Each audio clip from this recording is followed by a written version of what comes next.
Good evening everyone. माझं नाव निशाद बिरंजन आहे from Nagpur. आणि आजचा आपला टॉपिक आहे केमिकल अँड मॉलिक्युल. हे आपला युनिट 4 आहे एनसीईआरटी केमिस्ट्री मध्ये. ठीक आहे, चला.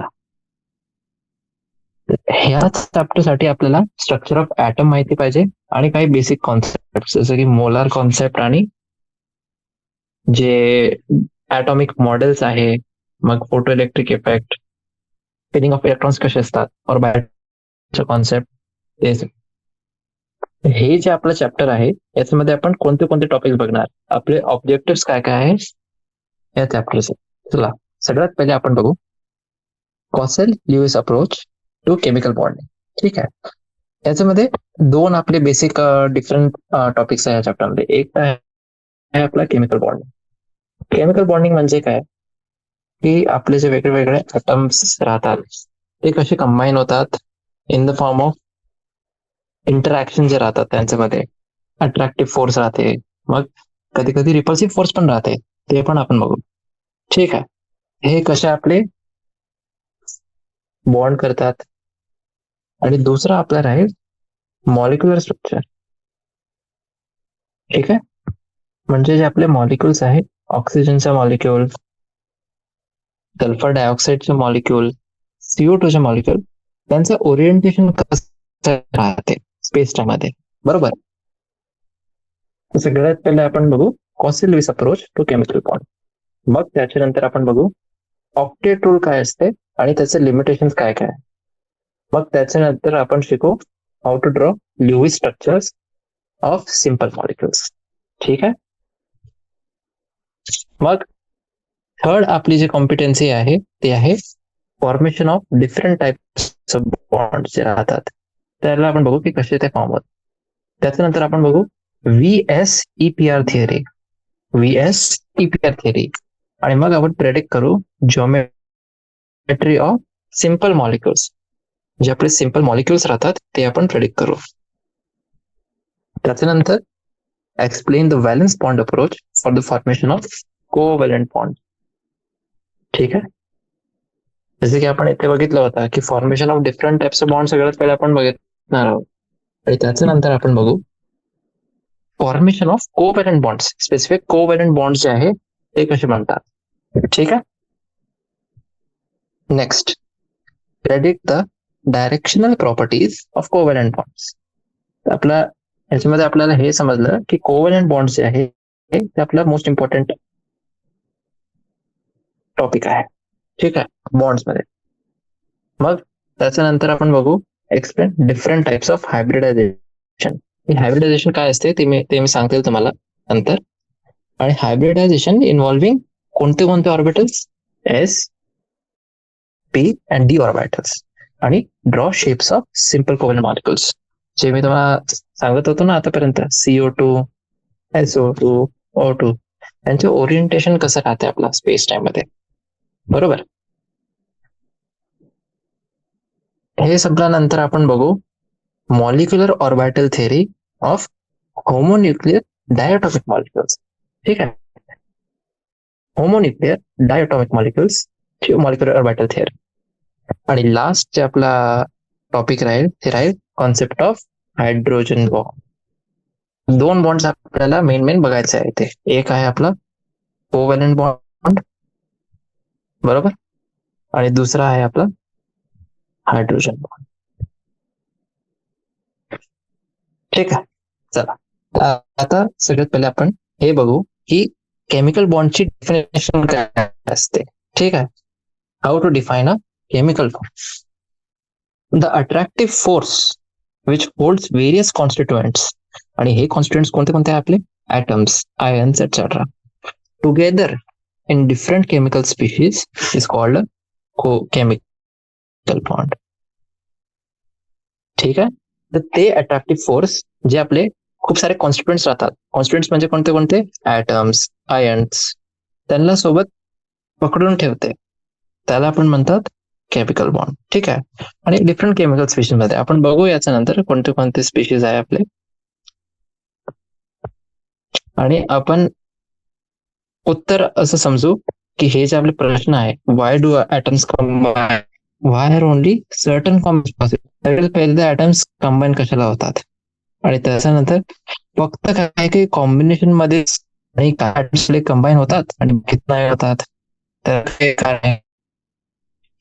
आणि हे सगळं समजण्यासाठी आपल्याला Kossel Lewis approach, VSEPR theory. VSEPR theory म्हणजे काय, valence shell electron pair repulsion theory, बरोबर. त्याच्यानंतर आपण बघू व्हीबी थिअरी. व्हीबी म्हणजे व्हॅलन्स बॉन्ड थिअरी, मग मॉलिक्युलर ऑर्बिटल थिअरी. हे सगळे थिअरीज आपल्याला बघायला लागेल. चला आता स्टार्ट करू आपण आपला फर्स्ट कोर टॉपिक जे आहे आजचा. कोणता आहे, Kossel Lewis approach to chemical bonding. आता लुईस साहेब जे होते त्यांनी ॲटमला असं बघितलं in the term of positively charge kernel. आता हे जे कर्नल आहे KERNEL, हे कर्नल काय असतं आपल्याला, positive charge kernel, nucleus plus electrons. आणि जे आपला आउटर शेल आहे त्याच्यामध्ये मॅक्झिमम 8 इलेक्ट्रॉन्स असू शकतात. तर हे त्यांचं असं प्रपोजिशन होता की आपला पूर्ण जे ॲटम आहे ते एक पॉझिटिव्ह चार्ज कर्नल आहे. ठीक आहे, कर्नल म्हणजे काय, न्यूक्लियस आणि इनर इलेक्ट्रॉन्स. आणि जे आपलं बाहेरचा शेल आहे त्याच्यामध्ये मॅक्झिमम 8 इलेक्ट्रॉन्स आपण टाकू शकता तिथे. आणि ते एक स्टेप समोर गेले आणि त्यांनी असं म्हटलं की हे जे आपले 8 इलेक्ट्रॉन्स आहेत ते ऑक्युपाय करतात corners of a cube which surround the kernel. ठीक आहे, म्हणजे इथे बघा, समजा हे जर कर्नेल आहे, हे पॉझिटिव्हली चार्ज कर्नेल आहे, त्याच्यामध्ये न्यूक्लियस आणि इनर इलेक्ट्रॉन्स आहे. ठीक आहे, आणि सराउंडिंग मध्ये आपला एक क्यूब आहे. काय, क्यूब. असं आपलं एक इथे क्यूब आहे, बरोबर. आणि हे क्यूब जे आहे याच्यामध्ये किती आपले कॉर्नर्स आहे, आपले 8 कॉर्नर्स आहे. हे जे प्रत्येक कॉर्नर आहे तिथे एक एक इलेक्ट्रॉन आहे. ठीक आहे, तर हे त्यांचं अजम्पशन होतं असं. म्हणजे की सिंगल आउटर शेल इलेक्ट्रॉन सोडियमचा, त्याच्यामध्ये एक कॉर्नर क्यूब जे आहे, क्यूबचा एक कॉर्नर आहे, तिथे आपलं एक इलेक्ट्रॉन असेल. ठीक आहे, आणि नोबल गॅसमध्ये जे आपले सगळे 8 कॉर्नर्स आहे, ठीक आहे, ते ऑक्युपाईड राहील. कारण की त्यांच्यामध्ये जे व्हॅलन्स शेलचा कॉन्सेप्ट नसते ना, जे आउटरमोस्ट शेल आहे ते कम्प्लीट राहते, 8 इलेक्ट्रॉन्स असतात त्यामध्ये. आणि हे जे ऑक्टेट ऑफ इलेक्ट्रॉन्स आहे, ऑक्टेट म्हणजे ग्रुप ऑफ 8 इलेक्ट्रॉन्सचा हे जे ग्रुप आहे आपला, ते आपला स्टेबल इलेक्ट्रॉनिक अरेंजमेंटला रिप्रेझेंट करतो, बरोबर. चला नेक्स्ट, लुईस साहेबांचं असं म्हणणं होतं की जे ॲटम्स आहे ते आपले स्टेबल ऑक्टेट कसे अचीव करतात, बाय केमिकल बॉन्ड्स. आणि स्टेबल ऑक्टेट त्यांना अचीव का बरं करायचं आहे, कारण की आपल्याला स्टेबल इलेक्ट्रॉनिक अरेंजमेंट पाहिजे, तर हे ते करतात बाय केमिकल बॉन्ड. आता नेक्स्ट आहे आपला ल्युईस सिम्बल्स. तर एक आपल्याला हे स्टेटमेंट लक्षात ठेवायला लागेल की in the formation of molecule, एक मॉलिक्युल जर आपल्याला फॉर्म करायचा आहे, फक्त आउटर शेल इलेक्ट्रॉन जे आहे ते केमिकल कॉम्बिनेशन मध्ये येईल. आणि हे जे आउटर शेल इलेक्ट्रॉन्स आहे केमिकल कॉम्बिनेशन मध्ये येतात त्याला आपण म्हणतात व्हॅलन्स इलेक्ट्रॉन्स, बरोबर. म्हणजे जे आपले इनर शेल इलेक्ट्रॉन्स राहतात ते वेल प्रोटेक्टेड राहतात आणि ते जनरली आपल्या कॉम्बिनेशन प्रोसेस मध्ये इन्व्हॉल्व नाही होत. ठीक आहे, आणि एक GN लुईस नामचे अमेरिकन वैज्ञानिक होते, त्यांनी सिंपल नोटेशन्स आपल्याला सांगितले to represent valence electrons in an atom. आणि हेच जे आपले नोटेशन्स आहे त्याला आपण म्हणतात लुईस सिम्बल्स. जसं की इथे बघा, लिथियम साठी, लिथियमला आपल्याला माहिती आहे अटॉमिक नंबर आहे 3, म्हणजे इनर शेल मध्ये 2 इलेक्ट्रॉन्स आणि जे आउटर मोस्ट शेल आहे त्याच्यामध्ये एकच इलेक्ट्रॉन राहील. तर याचा रिप्रेझेंटेशन कसं होईल बघा, लुईस, लिथियम आणि 1 इलेक्ट्रॉन इथे. तसंच पेरिलम साठी 2, बोरॉन साठी 3, कार्बन साठी 4 आहे इथे, नायट्रोजन 5, ऑक्सिजन 6.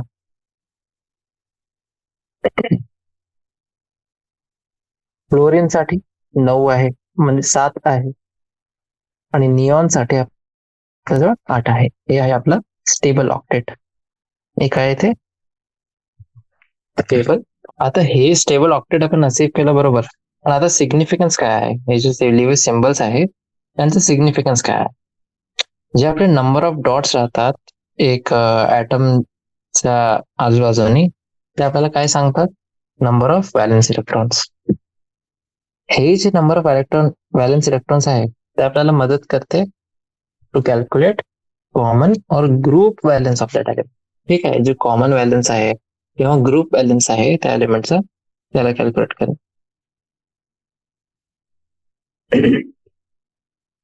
आणि आता इथे इम्पॉर्टंट स्टेटमेंट आहे आपली. जे आपलं ग्रुप व्हॅलेन्स राहते एलिमेंटचा, ते जनरली काय राहते?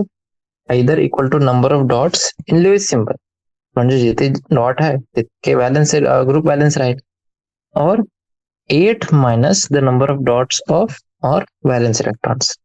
ठीक आहे, 8 पासून मायनस करा. हे आपण एक्झाम्पल्स घेऊ तेव्हा हे जास्त क्लिअर होईल. आणि कॉसेल साहेबांनी in relation to chemical bonding आपल्या काय काय फॅक्ट्स वर असं महत्वाचा आपण लक्ष देऊ असं आपल्याला सांगितलं की in the periodic table highly electronegative halogens and the highly electropositive alkali metals are separated by noble. हे हायली इलेक्ट्रोनेगेटिव्ह कोण आहे? आपले हॅलोजन्स. आणि हायली इलेक्ट्रोपॉझिटिव्ह अल्कली मेटल्स ते आपले सेपरेटेड आहे बाय नोबल गॅसेसने. ठीक आहे, दुसरं पॉइंट बघा.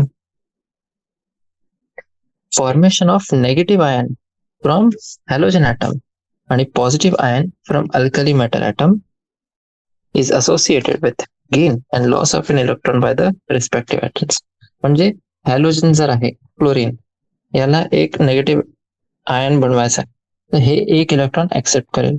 तसंच आपला अल्कली मेटल आहे सोडियम, याला एक पॉझिटिव्ह आयन बनवायचा आहे. तर आपण काय करू, याच्यामधून एक इलेक्ट्रॉन काढून घेऊ. हे झालं Na+ आणि Cl-. नाही, positive ions thus formed attain stable noble gas electronic configurations. म्हणजे आता इथे बघा, हे Na+ मध्ये किती झाले? 10 झाले, 2 आणि 8. क्लोरीन मध्ये 2 8 8 झाले. आउटर मोस्ट 8 इलेक्ट्रॉन्स आहेत. जर आउटर ऑक्टेट, आणि आपल्याला माहिती आहे जे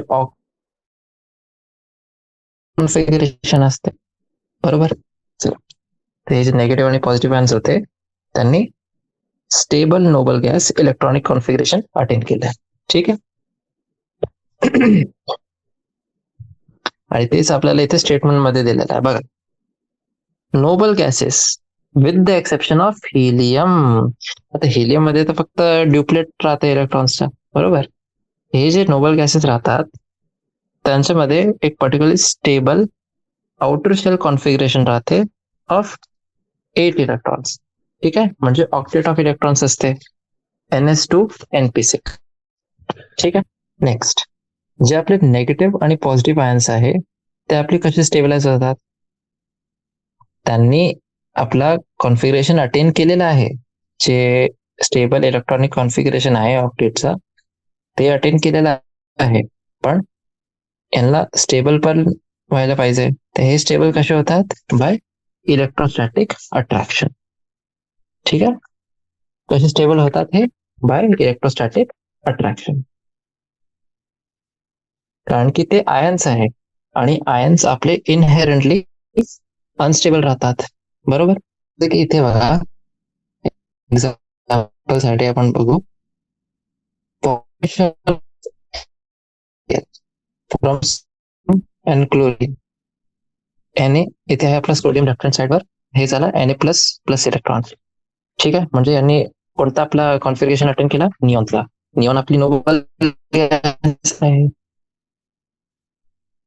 ठीक आहे, निऑन. तसंच आपलं क्लोरीन आहे. क्लोरीन आपलं क्लोराइड आयन बनलं बाय एक्सेप्टिंग 1 इलेक्ट्रॉन. यांनी आपला कोणता कॉन्फिगरेशन अटेंड केला? आर्गनचा.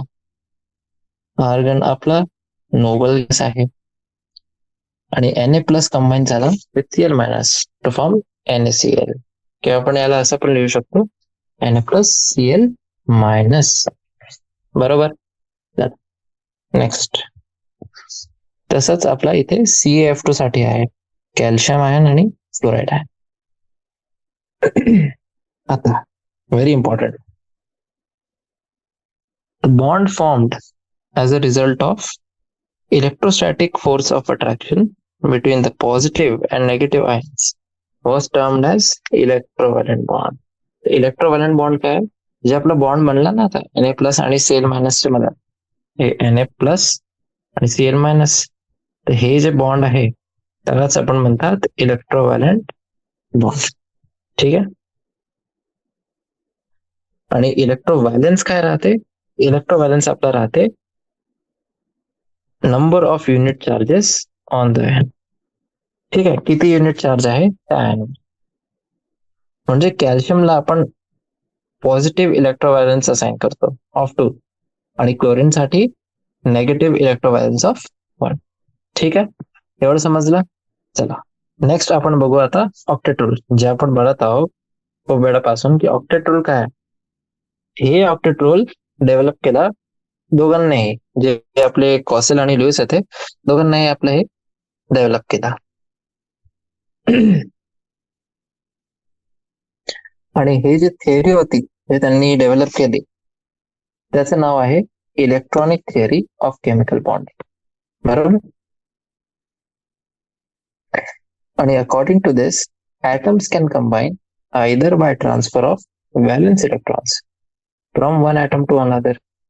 ठीक आहे, म्हणजे गेनिंग और losing, or by sharing of valence electrons in order to have an octet in their valences. हेच आपलं आहे ऑक्टेट रूल. ठीक आहे, ते एक इलेक्ट्रॉन देऊ पण शकतात आणि ऍक्सेप्ट पण करू शकतात. त्यांनी काय होईल, त्यांचा स्टेबल ऑक्टेट येईल व्हॅलेन्शियल मध्ये. दुसरा आपला इम्पॉर्टंट वे आहे by sharing of valence electrons. ठीक आहे, एक्झाम्पल आपण बघू आता इथे ऑक्सिजनचा, तिथे व्हॅलेन्स इलेक्ट्रॉन्सचा शेअर केलं, जे आपलं वेन डायग्राम सारखं बनते ना, in order to have octet. तसंच नेक्स्ट आहे आपला कोव्हॅलंट बॉन्ड. ठीक आहे, एक हे होता ऑक्टेट आणि नेक्स्ट आहे आपला कोव्हॅलंट बॉन्ड. आता 1919 मध्ये लँगम्युअरनी रिफाईन केला Lewis postulations by abandoning the idea of stationary cubical arrangement of the octet. ठीक आहे, आणि त्यांनी इंट्रोड्यूस केलं टर्म कोव्हॅलंट बॉन्ड. आणि हे जे लुईस लँगम्युअर थिअरी आहे, ऑक्टेट रूल जे होता हे कॉसेल आणि लुईसने दिला होता 1916 मध्ये. जे आपली लुईस लँगम्युअर थिअरी आहे त्याला आपण समजू शकतो by the formation of chlorine molecule Cl2. बघा, क्लोरीन ॲटमचा आता इलेक्ट्रॉनिक कॉन्फिगरेशन काय असते, निऑन 3s2 3p5. ठीक आहे, आणि हे जे कॉन्फिगरेशन आहे ते 1 इलेक्ट्रॉन शॉर्ट आहे आर्गन कॉन्फिगरेशनने. आता जे आपलं Cl2 चा मॉलिक्युल फॉर्म होत आहे ते होत आहे by sharing a pair of electrons between the 2 chlorine atoms. इथे बघा, जे लुईस स्ट्रक्चर आहे, लुईस स्ट्रक्चर बनवतात Cl 1 2 3 4 5 6 7. ठीक आहे, हे आहे आपले व्हॅलेन्स इलेक्ट्रॉन्स. तसंच दुसरा ॲटम आहे 1 2 3 4 5 6 7. हे दोन आपले ॲटम्स आहे क्लोरीनचे. आणि हे जे एक एक आपले इलेक्ट्रॉन्स आहे ते आता शेअरिंग मध्ये येतात. आता जर तुम्ही काउंट कराल किती इलेक्ट्रॉन झाले, 1 2 3 4 5 6, हे तर कम्प्लिटली क्लोरीनच आहे. आणि 1 + 1 2. आता बॅलन्स जे शेल आहे त्याच्यामध्ये किती आपले इलेक्ट्रॉन झाले, टोटल 8, म्हणजे ऑक्टेट फुलफिल झाला. बरोबर. आणि प्रत्येक आहे ते एक इलेक्ट्रॉन कॉन्ट्रीब्युट करत आहे टू द शेअर्ड पेअर. आता हे प्रोसेसमध्ये दोघेही क्लोरीनचे ॲटम्स जे आहे ते आपले आउटर शेल ऑक्टेटला अचीव्ह करतात to the nearest noble gas. ठीक आहे, आणि नियरेस्ट नोबल गॅस कोणते आपली इथे आर्गन आहे क्लोरीनच्या केसमध्ये. जे डॉट्स आहे आपले ते आपल्याला रिप्रेझेंट करतात इलेक्ट्रॉन्स. आणि हे जे स्ट्रक्चर्स आपण बनवलेले आता क्लोरीन साठी जे बनवले ना, त्यांना आपण म्हणतात लुईस डॉट स्ट्रक्चर्स. बरोबर. चला, आणि हे जे लुईस डॉट स्ट्रक्चर्स आहे आपले, त्यांच्यासाठी काय काय आपल्याजवळ इम्पॉर्टंट कंडिशन्स आहे जे फुलफिल व्हायला पाहिजे. बरोबर. कोणती कोणती कंडिशन्स आहे ते बघा. फर्स्ट आपली कंडिशन आहे, each bond is formed as a result of sharing of an electron pair between the atoms. ठीक है, sharing of electron pair between the atoms. दूसरा, combining atom placed the shared pair. प्रत्येक जे combining atom आहे ते एक electron तर contribute करते टू द शेयर्ड पेयर. मग तीसरा बघा, combining atoms attain the outer shell noble gas configuration as a result of the sharing of electrons. ठीक है, जे atoms combine होता है म्हणजे इथे जे क्लोरीनचे atoms होते, ठीक आहे, ते आपले आउटर शेल जे नोबल गॅस कॉन्फिगरेशन आहे त्याला अटेन करतात. आणि कशामुळे करतात ते, as a result of sharing of electrons. आपण इथे आता अजून दोन मॉलिक्युल्स बघू. एक आहे वॉटर आणि कार्बन टेट्राक्लोराइड. याच्यामध्ये कसे शेअरिंग होत आहे. वॉटर म्हणजे H2O, कार्बन टेट्राक्लोराइड म्हणजे CCl4. ठीक आहे, इथे बघा जसं की आपलं ऑक्सिजन आहे 1 2 3 4 5 6, हे वाला ऑक्सिजनचा आहे आणि हे वाला पण ऑक्सिजनचा आहे. हायड्रोजन मध्ये एकच इलेक्ट्रॉन राहते, तर हे वाले जे इलेक्ट्रॉन्स आहे शेअर झाले, त्याचा ड्युप्लेट कम्प्लीट झाला हायड्रोजन ॲटमचा आणि ऑक्सिजनचा ऑक्टेट. तसंच CCl4 मध्ये बघा 1 2 3 4, हे आहे आपले कार्बनचे आणि बाकीचे आपले आहे क्लोरीनचे. तर क्लोरीनचा ऑक्टेट पण पूर्ण झाला आणि कार्बनचा पण कम्प्लीट झाला. बरोबर. म्हणजे याचं कंक्लुजन काय आहे, जेव्हा दोन ॲटम्स एक इलेक्ट्रॉन पेअरला शेअर करतात तेव्हा आपण म्हणू शकतो की हे जे दोन ॲटम्स आहेत ते एक कोव्हॅलंट बॉन्डने जॉईंट आहे. आणि असे खूप सारे कंपाऊंड्स आहेत ज्याच्यामध्ये आपण मल्टिपल बॉन्ड्स बघू शकतात. मल्टिपल बॉन्ड्स म्हणजे मल्टिपल पेअर ऑफ इलेक्ट्रॉन्स जे आहे ते शेअर होत आहे. ठीक आहे, जर दोन ॲटम्स दोन पेअर ऑफ इलेक्ट्रॉन शेअर करतात तेव्हा जे कोव्हॅलंट बॉन्ड आहे त्यांच्यामध्ये त्याला आपण म्हणतात डबल बॉन्ड. तसंच आपला राहते ट्रिपल बॉन्ड. ठीक आहे, जसं की इथे बघा CO2 मॉलिक्युल मध्ये कार्बनचे दोन ॲटम्स आहे आपले इथे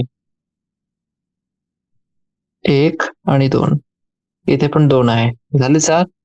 ऑक्सिजनचे दोन दोन ॲटम्स आले आणि ते कंबाईन झाले असे, हे झालं आपलं C double bond O double bond O.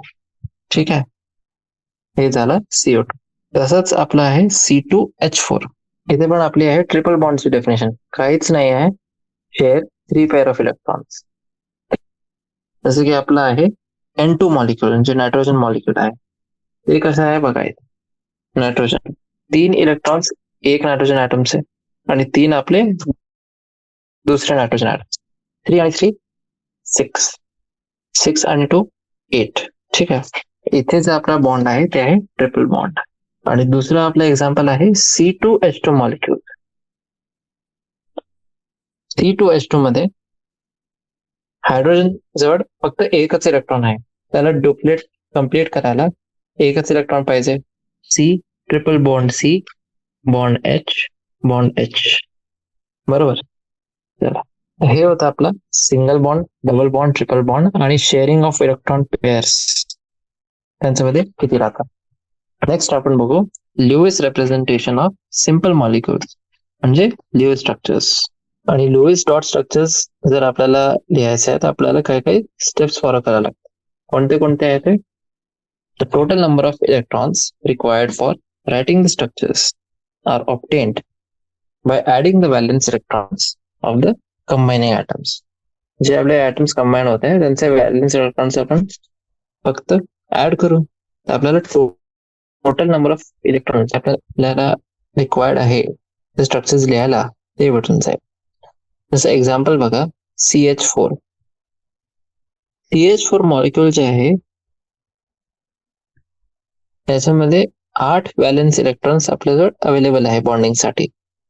8 कसे आले? हे 4 फ्रॉम कार्बन आणि 4 फ्रॉम हायड्रोजन ॲटम्स. ठीक आहे. तसंच नेक्स्ट बघा, एनायन साठी प्रत्येक नेगेटिव्ह चार्ज, असा अर्थ काय असेल, म्हणजे आपण एक इलेक्ट्रॉन त्याच्यामध्ये ऍड करत आहोत. कॅटायन साठी प्रत्येक पॉझिटिव्ह ऍटम पासून काढत आहोत. ठीक आहे. जे आपले टोटल नंबर ऑफ व्हॅलेंट इलेक्ट्रॉन्स आहे त्याच्यामधून आपण एक एक इलेक्ट्रॉन काढत आहोत. तर हे आपला होईल पॉझिटिव्ह चार्ज. तसंच नेक्स्ट बघा, आपण आपल्याला जे केमिकल सिम्बल्स आहे कंबायनिंग ॲटम्सचे ते आपल्याला माहिती पाहिजे, आणि जे स्केलेटल स्ट्रक्चर आहे त्या कंपाऊंडचा त्याचे पण नॉलेज आपल्या जवळ राहिली पाहिजे. ठीक आहे. नोईंग द केमिकल सिम्बल्स आणि having knowledge of skeletal structure of compound. जर आपल्याला हे 2 कॉम्पिटन्सी माहिती आहे तेव्हा ते सोपं होऊन जाते to distribute the total number of electrons as bonded shared pairs between the atoms in proportion to total bonds. ठीक आहे. आणि जे आपला कन्व्हेन्शनली आपण जर बघू, इन जनरल आपलं जे लिस्ट इलेक्ट्रोनेगेटिव्ह ॲटम राहते ते आपला सेंट्रल पोझिशन ऑक्युपाय करते मॉलिक्यूल किंवा आयन मध्ये. जसं एक्झाम्पल बघा, NF3 आणि CO3-2 कार्बोनेट आयन. इथे जे आपले नायट्रोजन सेंट्रल ॲटम्स आहे आणि जे आपले फ्लोरीन आणि ऑक्सिजन आहे ते आपले टर्मिनल पोझिशन्सला ऑक्युपाय करतात. ठीक आहे.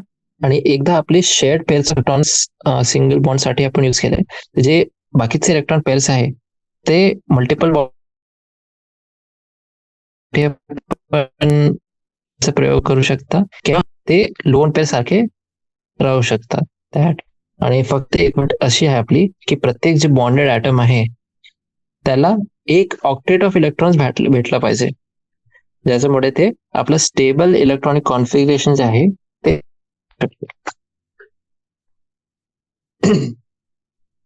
इथे बघा, टेबल 4.1 मध्ये काही काही मॉलिक्युल्सचे आपल्याजवळ लुईस रिप्रेझेंटेशन दिलेले आहे.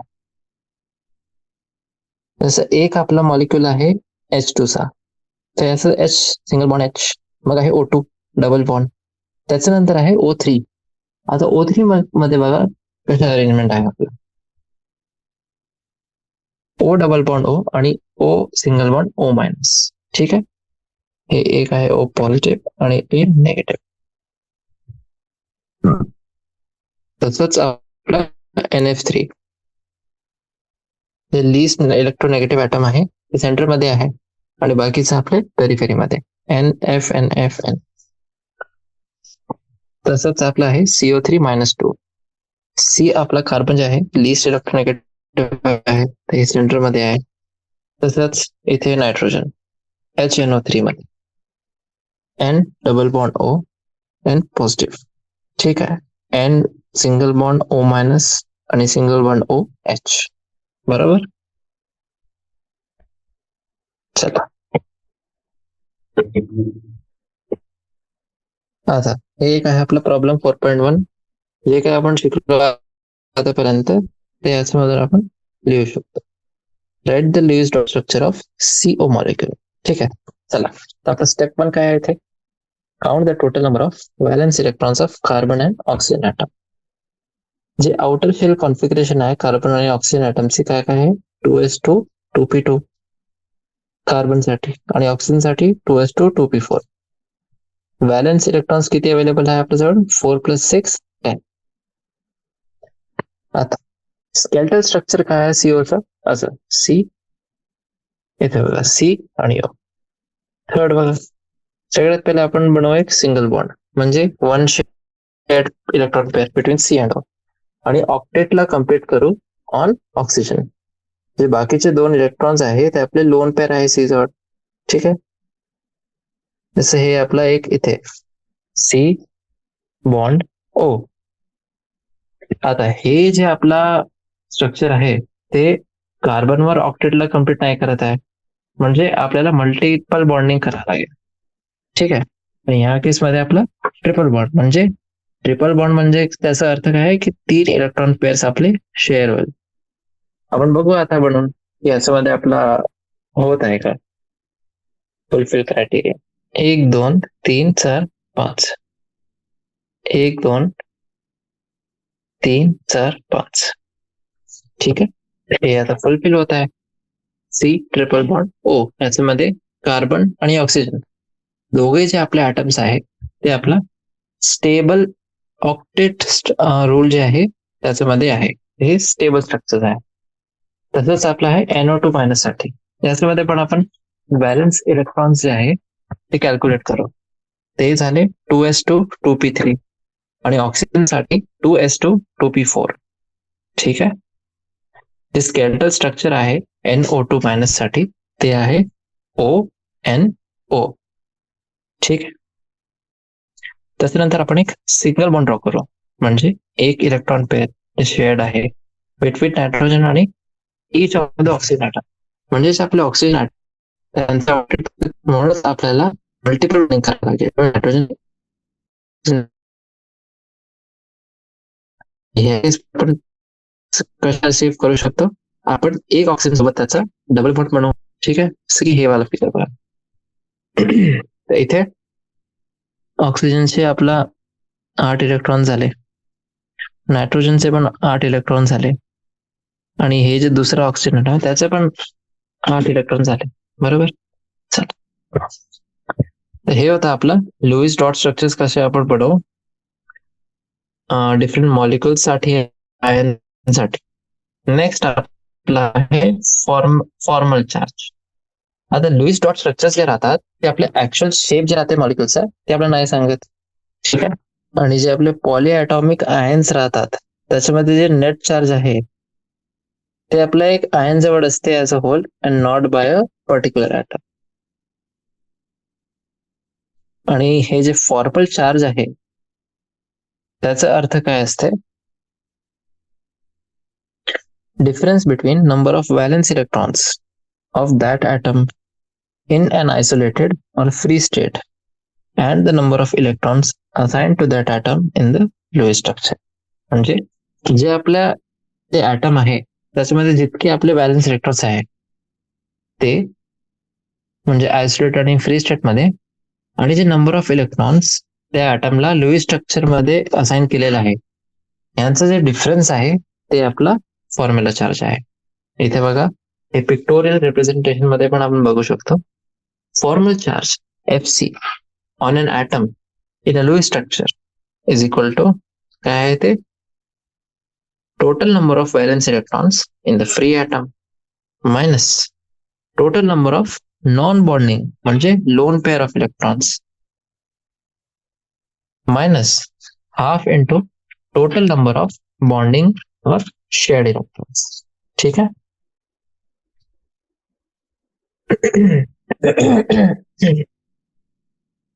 नेक्स्ट, हे जे काउंटिंग आहे कोणत्या अझम्पशन वर बेस्ड आहे. आपलं अझम्पशन हे आहे की atom in the molecule owns 1 electron of each shared pair and both electrons of a lone pair. म्हणजे आता आपण ऑक्सिजन मॉलिक्यूल, ओझोन मॉलिक्यूल दाखवू. ओझोन म्हणजे O3. ठीक आहे. तर ल्युईस स्ट्रक्चर आहे ओझोन मॉलिक्यूलचा ते असं आहे, O डबल बॉन्ड O आणि O सिंगल बॉन्ड O. ठीक आहे. ॲटमचा नंबर दिलेला आहे 1 2 3. सेंट्रल O ॲटम आहे त्यासाठी फॉर्मल चार्ज बघा, 6 मायनस 2 मायनस हाफ इंटू 6. ठीक आहे. किती इलेक्ट्रॉन शेअर होत आहे, तर हे किती झाला +1. तसंच जे आपला सेकंड नंबरचा आहे हे वाला, त्याच्यामध्ये 6 मायनस 4 मायनस हाफ इंटू 4, हे किती आहे 0. आणि जे थर्ड ॲटम आहे आपला ऑक्सिजनचा त्याच्यासाठी 6 मायनस हाफ इंटू 2, हे झालं -1. म्हणजे आपण ओझोन मॉलिक्यूलला अलॉंग विथ फॉर्मल चार्जेस असं आपण काढू शकतो. ठीक आहे. हे जे आपला ॲटम आहे मधातला त्याचा पॉझिटिव्ह चार्ज आणि याचा निगेटिव्ह चार्ज +1 -1, आणि हे वाला तर 0च होता. बरोबर. आणि सेपरेशन दाखवत आहोत ते आपल्याला फक्त मदत करते balance electrons in the molecule. हे जे मॉलिक्यूल आहे त्याचा ट्रॅक ठेवायला आपल्याला हे मदत करते. आणि हे जे फॉर्म्युला आहे, जे लोएस्ट एनर्जी स्ट्रक्चर आहे, ठीक आहे, खूप सारे लिव्ह स्ट्रक्चर आपण म्हणू शकतात कोणत्याही स्पेसिस साठी. त्याच्यामधून ते वाला स्ट्रक्चर ज्याची एनर्जी कमीत कमी आहे त्याला सिलेक्ट करायला आपल्याला मदत करते. बरोबर. आणि जनरली आपला जे लोएस्ट एनर्जी स्ट्रक्चर आहे ते कोणतं राहते? One with smallest formal charges on the. जे आपलं फॉर्मल चार्ज आहे ते कोणतं फॅक्टर आहे? ते आपला बेस्ड राहते on pure covalent bonding in which electron pairs are shared equally by neighboring atoms. हे खूप खूप महत्वाचं स्टेटमेंट आहे. हे तुम्हाला ते परीक्षामध्ये असर्शन रिझन टाइप प्रश्न म्हणून तुम्हाला देऊ शकता आहे. ठीक आहे, की आपलं जे लोएस्ट एनर्जी स्ट्रक्चर आहे ते कोणतं राहते? ते आपलं राहते ज्याच्यामध्ये सगळ्यात लहान आपले सगळ्यात कमी आपले फॉर्मल चार्जेस आहे ॲटम्सवर. ठीक आहे. आणि जे फॉर्मल चार्ज आहे ते आपलं असं फॅक्टर आहे जे बेस्ड आहे on pure covalent way of bonding, ज्याच्यामध्ये इलेक्ट्रॉन पेअर्स आहे पण ते इक्वली शेअर होत आहे along in the neighbouring atoms. बरोबर. चला नेक्स्ट. हे जे आपला ऑक्टेट रूल आहे त्यांचे काय काय लिमिटेशन्स आहे हे बघ. सेंट्रल ॲटम ऑफ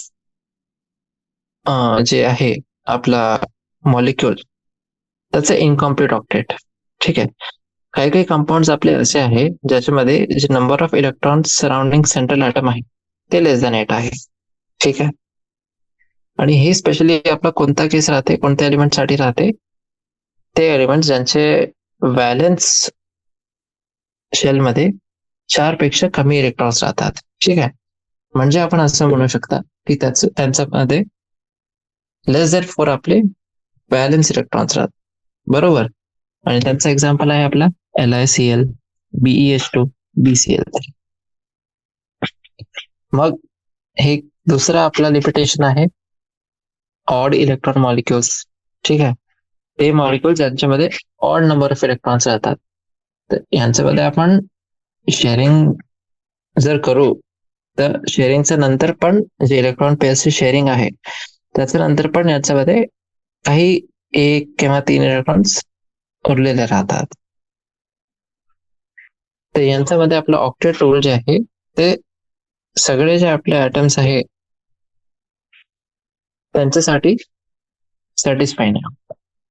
मग आहे आपलं एक्सपांडेड ऑक्टेट. आता जे atoms third period of periodic table मध्ये आहे आणि त्याच्या नंतरचे जे एलिमेंट्स आहे अपार्ट फ्रॉम 3s आणि 3p ऑर्बिटल्स, यांच्यामध्ये 3d ऑर्बिटल जे आहे ते पण आपल्याला आपल्याजवळ बॉन्डिंग साठी अवेलेबल आहे. आणि खूप सारे कंपाऊंड्स ह्या एलिमेंट्सचे असे आहे त्यांच्यामध्ये मोर दॅन 8 व्हॅलेन्स इलेक्ट्रॉन्स जे आहे ते आहे आपले अराउंड द सेंट्रल ॲटम. ह्यालाच आपण म्हणतात एक्सपांडेड ऑक्टेट. आणि जे ऑक्टेट रूल आहे हे केसमध्ये ते अप्लाय नाही होत. म्हणजे हे वाले आपले एक्सेप्शन्स आहेत त्याच्यासाठी. बरोबर. कोणताही रोल आपला सायन्स मध्ये असं परफेक्ट नाही राहत. काही काही एक्सेप्शन्स जे आहे ते राहतील. तुम्ही किती पण रिसर्च करा, किती पण त्याला हटायला प्रयत्न करा, पण ते राहतीलच. आणि हे जे एक्झाम्पल्स आहे एक्सपांडेड ऑक्टेटचे ते कोणते कोणते आहे? एक आहे आपला PF5. PF5 मध्ये बघा फॉस्फरस आपला लिस्ट इलेक्ट्रोनेगेटिव्ह ॲटम आहे, हे मधात आहे. आणि त्यांच्या सराउंडिंग मध्ये FFF PF5 10 इलेक्ट्रॉन्स आहे अराउंड P ॲटम. ठीक आहे. इथे 2 2 2 2 किती झाले? 10. तसंच SF6 साठी 2 2 2 2 2 2 2 6 12. आणि हे वाला H2SO4, H2SO मध्ये पण 4 4 2 2 किती झाले? हे 12 इलेक्ट्रॉन्स अराउंड सल्फर ॲटम. आणि काय काय कंपाऊंड जे राहतात सल्फरचे ते असे पण राहतात ज्याच्यामध्ये ऑक्टेट रूल जे आहे ते ओबे पण होत आहे. असं नाही की सर्व जे कंपाऊंड आहे त्याच्यामध्ये ऑक्टेट रूल ओबे नाही होत आहे, एक्सपांडेड ऑक्टेट आहे किंवा इनकम्प्लीट ऑक्टेट आहे. असे नाही आहे. अजून कोणते कोणते आपले ड्रॉबॅक्स आहे ऑक्टेट थिअरीचे? आता जे आपला ऑक्टेट रूल आहे ते आपला बेस्ड राहते upon chemical inertness of noble gas. त्यांचं अझम्पशन असं आहे की जे नोबल गॅसेस असतात ते केमिकली इनर्ट राहतात. हावेवर काय काय नोबल गॅसेस असे आहे जसं की आपला झिनॉन आहे, क्रिप्टॉन आहे, ते आपले ऑक्सिजन आणि फ्लोरीन सोबत कंबाईन करतात आणि नंबर ऑफ कंपाऊंड बनवतात जसे की XCF2, KrF2, XCOF2. तर म्हणजे जर हे कंपाऊंड बनवत आहे याचा अर्थ हे आहे की हे केमिकली इनर्ट नाही आहे. ठीक आहे. दुसरा आहे आपलं शेप ऑफ मॉलिक्युल्स. ठीक आहे. जे आपली ही थिअरी आहे ऑप्टेट थिअरी हे आपल्याला काहीच नाही सांगते about shape of the molecules. आणि जे आपल्याला आपण बघतो relative stability of the molecules. ठीक आहे, की एक मॉलिक्युल च्या कम्पॅरिझन मध्ये दुसरा मॉलिक्युल किती स्टेबल आहे त्याच्याबद्दल हे काही नाही सांगत. ठीक आहे. आणि जे आपली म्हणजे main energy of a molecule आहे त्याच्याबद्दल पण हे काहीच नाही सांगत आपल्याला. ठीक आहे. नेक्स्ट आता तर हे होता आपला मेन लेव्ही स्ट्रक्चर्स काय राहतात, ऑक्टेट रोल, कोव्हॅलंट बॉन्ड, याचा काय अर्थ आहे. ठीक आहे. हे होतं आपलं कोव्हॅलंट बॉन्ड साठी. नेक्स्ट आहे आपला आयनिक किंवा इलेक्ट्रोव्हॅलंट बॉन्ड. आता जे आपलं फॉर्मेशन ऑफ आयनिक बॉन्ड्स आहे ते आपलं प्रायमरीली डिपेंड करते अपॉन दोन पॉइंट्स. कोणते कोणते पॉइंट्स आहे? ease of formation of the positive and negative ions from the respective neutral atoms. बरोबर. म्हणजे जे पॉझिटिव्ह आणि नेगेटिव्ह आयन्स आहे ते कसे आपले न्यूट्रल ऍटम्स बनवतात, किती सोपं आहे ते आपला कंपाऊंड बनवणं. बरोबर.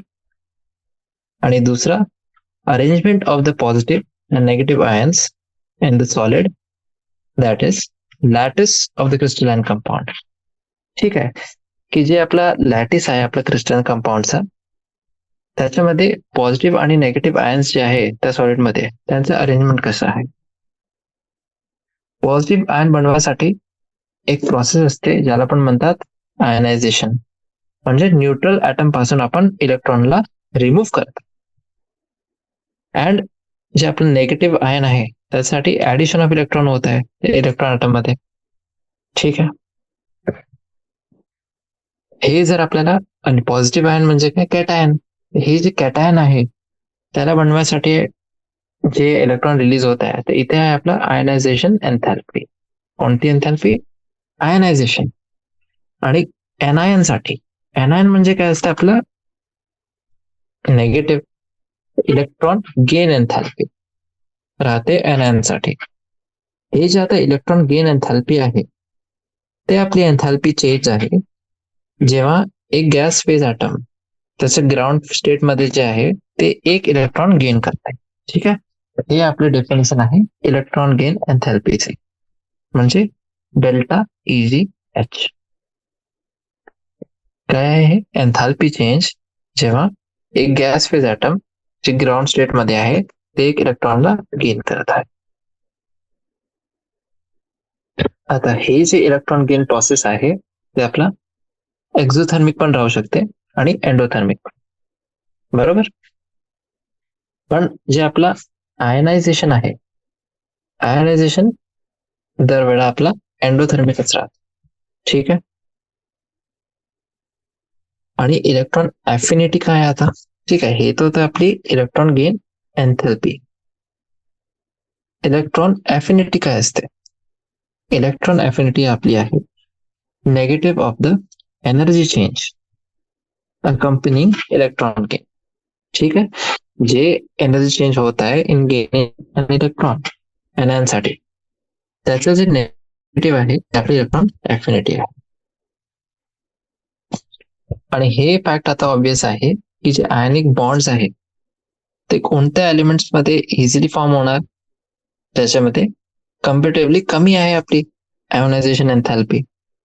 आणि ते एलिमेंट्स ज्याच्यामध्ये नेगेटिव्ह व्हॅल्यू आहे इलेक्ट्रॉन एन्थॅल्पीचे. ठीक आहे. तर आपले जे मोस्ट ऑफ आयनिक कंपाऊंड राहतात त्यांच्यामध्ये जे कॅटायन्स असतात ते मेटॅलिक एलिमेंट्स पासून येतात, आणि जे एनायन्स आहे ते येतात फ्रॉम नॉन मेटॅलिक एलिमेंट्स. जसं आपला अमोनियम आयन आहे, ते 2 नॉन मेटॅलिक एलिमेंट्स आहेत त्याच्याने बनलेलं आहे. हे आपलं कॅटायन आहे, NH4+ आहे. याच्यामध्ये एक मेटॅलिक कंपोनंट व्हायला पाहिजे, पण असं नाही होत. ठीक आहे, तर हे जे अमोनियम आयन आहे NH4+, ते आपलं एक एक्सेप्शन आहे याच्यामध्ये. आणि जे क्रिस्टलाइन स्टेटमध्ये जेव्हा आपले आयनिक कंपाऊंड असतात त्यांच्यामध्ये ऑर्डरली 3 डायमेन्शनल अरेंजमेंट्स होतात ऑफ कॅटायन्स आणि एनायन्स. आणि जे हे कॅटायन्स आणि एनायन्स आपसमध्ये जुळलेले राहतात ते राहते बाय कुलंबिक इंटरॅक्शन एनर्जीज. ठीक आहे, कुलंबिक म्हणजे रिलेटेड टू चार्ज. कारण की हे जे आयन्स आहे त्यांच्यावर काही चार्ज आहे, नेट इफेक्टिव्ह चार्ज आहे. हे जे कंपाऊंड आहे ते आपले वेगळे वेगळे क्रिस्टलाइन स्ट्रक्चर मध्ये कंबाईन होतात. ठीक आहे, आणि हे डिटरमाइन होते आपला by size of the ions, की जे आपले आयन्स आहे त्यांचा साईज काय आहे, त्यांची पॅकिंग अरेंजमेंट काय आहे, आणि बाकीचे फॅक्टर्स. NaClचा जे आपला रॉक सॉल्ट स्ट्रक्चर आहे ते इथे आपल्याला दिलेलं आहे बघा. Na+ हे लहानवाला Na+, हे मोठावाला जे आहे Cl-. हे कसे आपले अरेंज झालेले आहे, Na+, Cl-.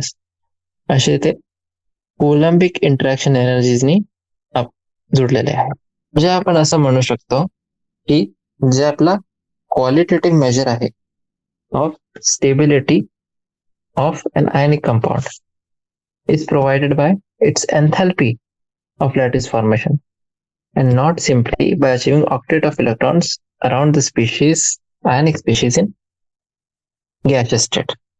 म्हणजे आपण आतापर्यंत काय असं समजत होतो की आपल्याला फक्त ऑक्टेट ऑफ इलेक्ट्रॉन्स जे आहे ते आपल्याला अचीव्ह करायचं आहे आयनिक स्पीशीज साठी गॅसियस स्टेटमध्ये. पण जे आपला एन्थॅल्पी ऑफ लॅटिस फॉर्मेशन आहे ते पण आपला खूप महत्वाचं राहते in the stability of an ionic compound. जर त्याच्यामध्ये काही गडबड झाली तर ते जे आपला आयनिक कंपाऊंड आहे ते स्टेबल नाही राहत. बरोबर. आता हे बघू आपण लॅटिस एन्थॅल्पीचे डेफिनेशन काय असते. ठीक आहे, आजचं लास्ट टॉपिक आहे हे lattice enthalpy. Lattice enthalpy of an ionic solid is defined as, काय राहते, ionic solid here. Yeah. The energy required to completely separate one solid ionic compound into gaseous constant ions. ठीक आहे, आयनिक solid हे आहे ते आपल्याला, पण आपल्याला त्याला गॅशियस कॉन्स्टंट आयन्स मध्ये सेपरेट करायचं आहे, आणि किती, नॉट 1 मोल. ठीक आहे, आणि एक्झाम्पल साठी जसं NaCl आहे, NaCl साठी लॅटिस एन्थॅल्पी आहे 788 किलो जूल्स पर मोल. हे आपण 1 मोल जे कॉन्स्टंट आहे त्याच्यासाठी म्हणतो. म्हणजे 1 मोल आपल्या जवळ सॉलिड NaCl आहे त्याला 1 मोल ऑफ सोडियम, आणि हे सोडियम कोणतं, गॅशियस, आणि 1 mole of chloride gaseous.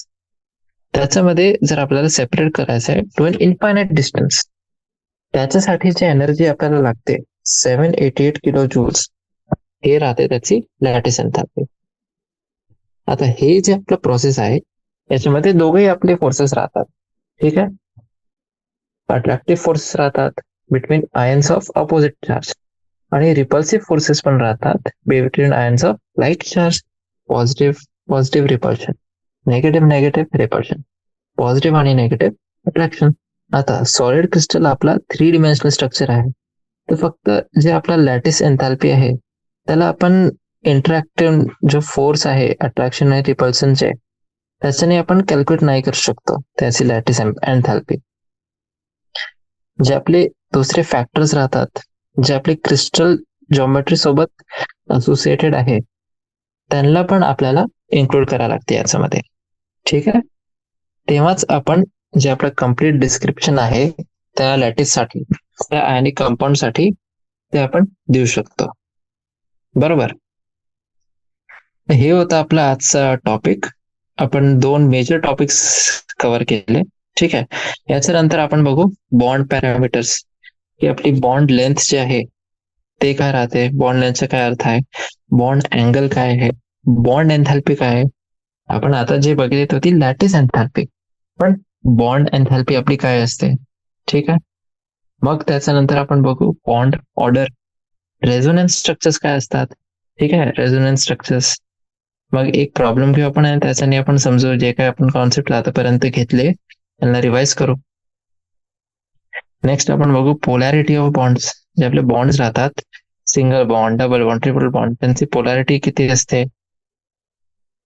Dipole moment जे आहे त्याचं कॉन्सेप्ट काय असते. मग त्याच्यानंतर आपण बघू व्हीएसईपीआर थिअरी. ठीक आहे. व्हीएसईपीआर थिअरीचे पॉस्टुलेट्स काय काय आहे, त्यांचं अरेंजमेंट कसं राहते, जे आपलं लिनियर आहे, trigonal planar, tetrahedral, trigonal bipyramidal, octahedral, जे काही आपले अरेंजमेंट्स राहतात. ठीक आहे. तर हे आपण बघू व्हीएसईपीआर थेरी. त्याच्यानंतर व्हॅलन्स बॉन्ड थेरी बघू आपण. मग directional properties of bonds, orbital ओव्हरलॅपचा कॉन्सेप्ट काय राहते. ठीक आहे. आपण स्ट्रक्चर ऑफ ॲटम मध्ये बघितले होते, जे आपले ऑर्बिटल्स राहतात ते स्पेस टाइम मध्ये अरेंज होतात. ऑर्बिटल्स ओव्हरलॅपचा काय कॉन्सेप्ट आहे. मग ॲटॉमिक ऑर्बिटल्सचा ओव्हरलॅपिंग काय असते. ठीक आहे. कोणते कोणते प्रकारचे ओव्हरलॅपिंग राहतात आणि कोव्हॅलंट बॉन्डचे नेचर काय काय राहतात. मग आपण बघू हायब्रिडायझेशन. हायब्रिडायझेशनचा अर्थ काय आहे, डेफिनेशन काय, आणि त्याच्यासाठी कोणते कोणते कंडिशन्स फुलफिल व्हायला पाहिजे. मग हायब्रिडायझेशनचे टाइप्स अकॉर्डिंग टू ऑर्बिटल. ठीक आहे. आणि हे सगळं झाल्यानंतर आपण बघू लास्टमध्ये formation of molecular orbitals, linear combination of atomic orbitals. ठीक आहे. म्हणजे LCAO. मॉलिक्युलर ऑर्बिटल्स काय राहतात, त्यांच्यासाठी एनर्जी लेवल डायग्रामचा काय अर्थ आहे, आणि जे आपले काय काही डायटॉमिक मॉलिक्युल्स आहे जे होमोन्युक्युलर आहे त्यांच्यामध्ये बॉन्डिंग कशी असते. ठीक आहे. तर हे सगळं आपण घेऊ नेक्स्ट सेशन्स मध्ये. चला, थँक्यू.